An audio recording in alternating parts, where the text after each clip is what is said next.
7 months पहले मानव बुद्धि channel ने हमसे क्वेश्चन पूछा था कि आसाराम बापू को पैरोल क्यों नहीं मिल रही, जबकि सिमिलर कन्विक्ट्स को तो पैरोल मिल जाती है। सो हमने एक डिटेल लीगल एनालिसिस के माध्यम से एक वीडियो रिलीज की थी, जिसमें हमने कई रीजंस बताए थे कि क्यों राजस्थान स्टेट एजेंसी आसाराम बापू को पैरोल के लिए एलिजिबल नहीं मानती।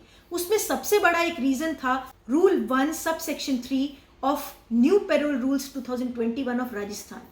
इस रूल की वजह से राजस्थान गवर्नमेंट का कहना था कि आसाराम बापू एलिजिबल है ही नहीं पैरोल के लिए। तो उस वीडियो में हमने ये बताया था कि ये रूल डिस्क्रिमिनेटरी है, आर्बिट्ररी है और अनकॉन्स्टिट्यूशनल है।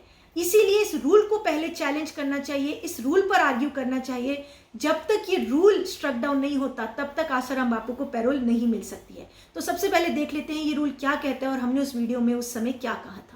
उसके बाद से बड़ा रीजन जो स्टेट एजेंसी ने हाईकोर्ट में दिया वो ये कहा कि हमने इसलिए पैरोल रिजेक्ट किया क्योंकि राजस्थान पैरोल रूल्स जो 2021 के हैं, क्योंकि अहमदाबाद का कन्विक्शन 2023 में हुआ है, तो इनका कहना है कि 2021 के रूल्स लागू होंगे। इसलिए तो उन रूल्स का रूल 1 सबसेक्शन 3 ये कहता है कि they shall not apply to persons who have been convicted by a court martial or a court of other state। तो यहाँ पर स्टेट एजेंसी ये कह रही है कि 2021 के रूल्स जो है पैरोल के, उसमें रूल 1 सब सेक्शन 3 ये कहता है कि अगर किसी कन्विक्ट का कन्विक्शन आउट ऑफ स्टेट से हुआ हो तो उसको ये पैरोल नहीं मिल सकती, ये रूल्स उस पर अप्लाई नहीं होंगे, वो एलिजिबल नहीं होगा। इस हिसाब से हमने पैरोल रिजेक्ट करी है। अब मैं आपको लीगली अगर बताऊं तो ये रीजन बिल्कुल ही इलीगल है, आर्बिट्ररी है और टेनेबल नहीं है in the eyes of law. High court में जो पिटीशन पेंडिंग है, जैसा कि आपको पता ही होगा कि हाई कोर्ट में आसाराम बापू की पैरोल की पिटीशन पेंडिंग है, जो कि इसी स्टेट एजेंसी के रिजेक्शन ऑर्डर के खिलाफ उन्होंने डाली हुई है। तो हाई कोर्ट में अच्छे से इन लीगल पॉइंट्स को उठाना चाहिए, अच्छे से कोर्ट के सामने बताना चाहिए कि किस तरह से आर्बिट्रेरली जो है पैरोल को डिसमिस किया गया है, रिजेक्ट किया गया है, और ये रीजन जो दिया है स्टेट एजेंसी ने वो जस्टिफाइड नहीं है।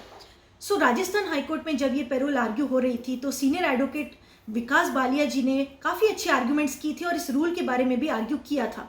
But unfortunately honourable Rajasthan high court ने पैरोल डिसमिस कर दी, और डिसमिस करते हुए उन्होंने ये रीज़न दिया कि इस पर्टिकुलर रूल को, rule 1 subsection 3 of new parole rules 2021 को पेटिशनर ने पेटिशन में चैलेंज नहीं किया है, इस रूल की कॉन्स्टिट्यूशनैलिटी को प्रेयर में चैलेंज नहीं किया है, इसलिए इस रूल के वायर्स को हम एग्जामिन यहाँ नहीं कर सकते हैं। And therefore honourable Rajasthan high court was bound to follow the rules और पैरोल डिसमिस हो गई। बट अभी कुछ दिन पहले आसाराम बापू के पैरोकार रामचंद्र भट्ट का मुझे फ़ोन आया कि आपने जो हमें सलाह दी थी कि इस पर्टिकुलर रूल को चैलेंज करना चाहिए, तो वो अब हमने कर दिया है। और कल ही उन्होंने बताया कि ऑनरेबल राजस्थान हाई कोर्ट ने नोटिस भी इशू कर दिया है। सो मुझे अच्छा लगा सुनकर कि एटलीस्ट अब एक रास्ता खुलेगा, बिकॉज इस पर्टिकुलर रूल की वजह से ही आसाराम बापू पैरोल के लिए एलिजिबल नहीं हो सकते थे।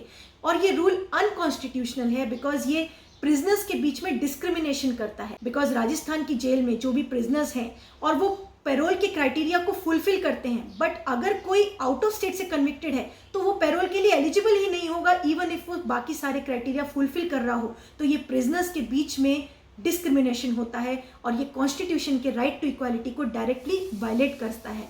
सो I hope now Rajasthan high court will examine this issue और इस रूल की कॉन्स्टिट्यूशनैलिटी को एग्जामिन करते हुए इस रूल को स्ट्रक डाउन करेंगे।